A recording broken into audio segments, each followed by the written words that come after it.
তো hello guys, আসসালামু আলাইকুম। আশা করি আপনারা সবাই ভালো আছেন এবং আমিও ভালো আছি। তো ভিডিওর শুরুতেই বুঝতে পারছেন ভিডিওটা কি নিয়ে হইতাছে। হ্যাঁ, আজকে আমরা শহর থেকে একটু গ্রামের ভিতরে যাচ্ছি আর এখানকার ওয়েদারটা অনেক সুন্দর ছিল, আপনারা দেখতেই পারতেছেন। উপর দিয়ে আবার ব্রিজের কাজ চলতেছিল এবং ওয়েদারটা অনেক সুন্দর ছিল, সবকিছু মিলে একদম জোস। এখানে রাতুল ভাই, শান্ত ভাই ওরা সবাই বসে আছিল আর একটি ছেলে আসলো, ওই ছেলেটি নাকি আবার রাতুল ভাইয়ের পরিচিত। ওদের নাকি আম গাছ আছে অনেকগুলো, তো আমাদেরকে একটি জায়গায় নিয়ে গেল, আবার আমাদেরকে আম পেড়ে দিল। ও নিজেই গাছে উঠছে, আমরা কেউ গাছে উঠি নাই। ওর এখান থেকে আম পাড়ার শেষে আমরা আবার হাঁটতে হাঁটতে আমাদের ভিডিও করার গন্তব্যের উদ্দেশ্যে এগোতে লাগলাম।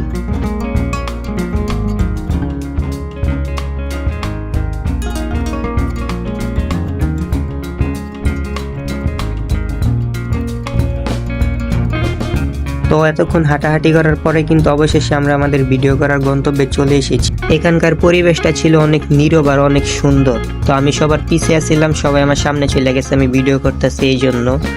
আর আজকের ভিডিওটা এই পর্যন্তই, আপনারা সবাই আমার সাথে থাকবেন। আসসালামু আলাইকুম। ভালোবাসার আরেক নাম হুজুর।